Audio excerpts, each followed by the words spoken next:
Aga. Bugat eh. Magandang araw po sa ating lahat mga kaibigan. Isa na naman pong panibagong vlog venture ang ating matutunghayan ngayong araw.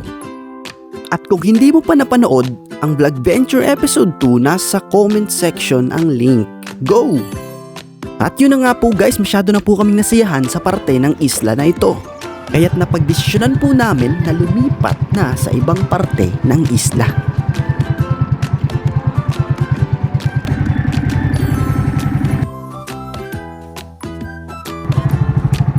At bago magpatuloy ang ating kwentuhan, i-shoutout muna natin ang ating mga kaibigan na patuloy sumusubaybay sa ating paglalakbay. At unahin na po nating i-shoutout ang nag-iisang guwapo teacher vlogger, Sir RJ Panaginip. At also sa ating kaibigan na si Dennis Kamukamo, kaibigang Clarence James Tagab, kaibigang Eljem Gingging, at ang ating kaibigang si Miss Maricor yon.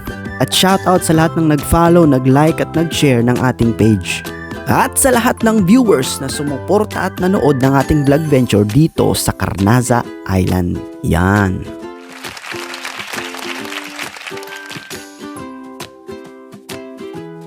Balik na tayo sa ating kwentuhan mga kaibigan. At sa kasalukuyan, tayo po ay nasa harap ng Kangaroo Beach. At hindi maipagkakaila na napaka-peaceful sa parting ito.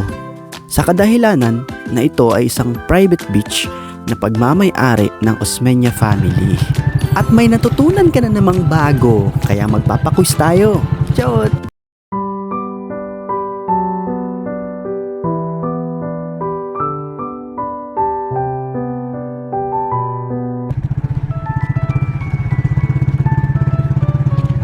Sa parting ito ay nakita namin na medyo peaceful ang dagat dito. Kaya napagdesisyonan namin na dito na muna kami magtatampisaw mga kaibigan.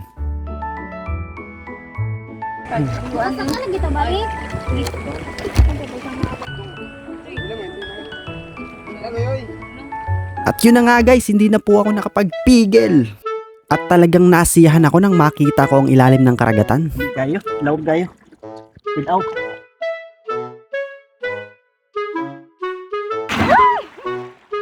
LG.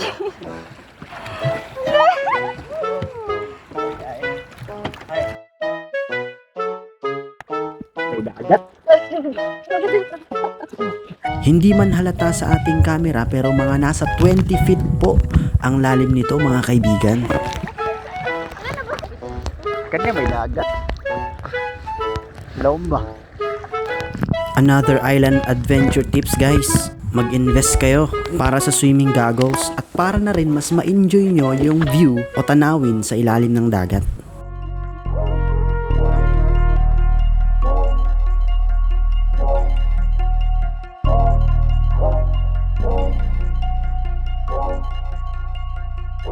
Ay naku, napakagaling talaga ng ating free dive master mga kaibigan. Gustuhin ko mang sumama sa kanya doon sa ilalim pero hindi ko talaga kaya mga kaibigan. Likas na kasi talaga sa kanila na meron silang mataas na water pressure tolerance mga kaibigan. At bilang isang spearfisher, meron yan silang ginagawang breathing technique mga kaibigan.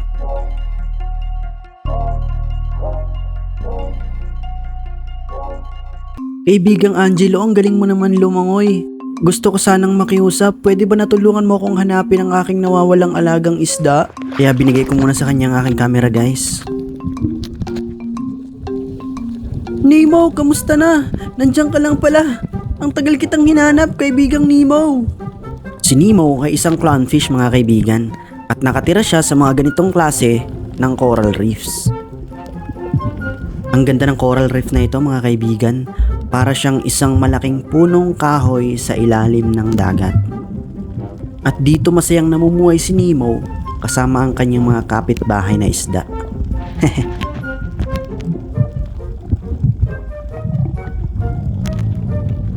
Hanggang sa susunod nating pagkikita kaibigang Nemo. Paalam! Ang galing nating gumawa ng kwento mga kaibigan.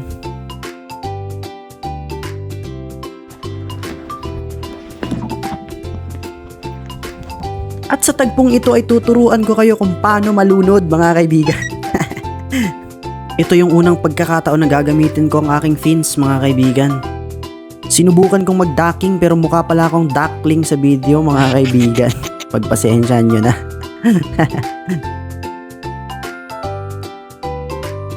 Sinubukan ko rin maglangoy sirena pero pagtingin ko sa video langoy shokoy pala. Ano ba naman to? Pero okay lang yan guys, practice makes better naman eh. Ang importante ay nag-enjoy kami mga kaibigan. Yes!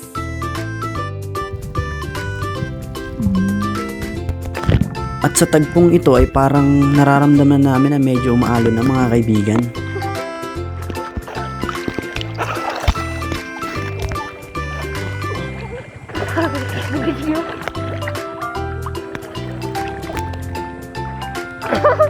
Parang pabalik.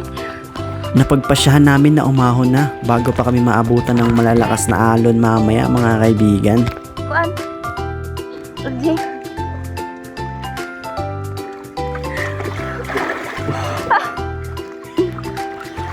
Ang saya mga kaibigan. Pagod na pagod ako at ang dami kong nainom na tubig. Paakyat na sana ako ng bangka nang biglang tumaob ang aming bangka. It's a prank lang po mga kaibigan. Munti ka na po tayong tumaob. Nawala kasi sa isip ko mga kaibigan na maliit lang pala itong bangka na aming dala. Mabuti na lang at hinawakan ni kaibigang Angelo yung kabilang side ng bangka. At nagulat din ako sa sigaw ng ating Reyna mga kaibigan.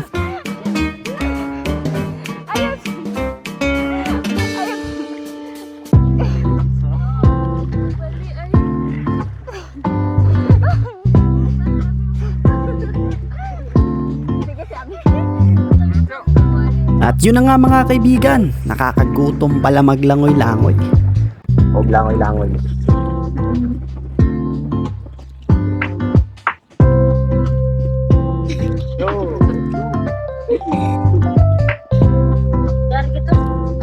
Gani. Kanina pong may mahagbo. Ay, binak. Napagod kami sa sobrang saya mga kaibigan. Kaya napagpasyahan namin na umuwi na at magpahinga. At baka hinahanap na rin tayo ni Manoy Danilo at Manang Imyat kasi nga tanghali na. Unang araw pa lang ito ng aming buhay isla mga kaibigan. Sana ay sa susunod na video ay subaybayan nyo ang mga susunod na kaganapan. Masaya kami na sa simpleng video na ito ay napangiti namin kayo mga kaibigan. At kung hindi ka pa naka-follow and like sa aming page, isang bagsak naman dyan kaibigan. Yon. Abangan nyo yung susunod na episode mga kaibigan. Hanggang sa muli. Bye!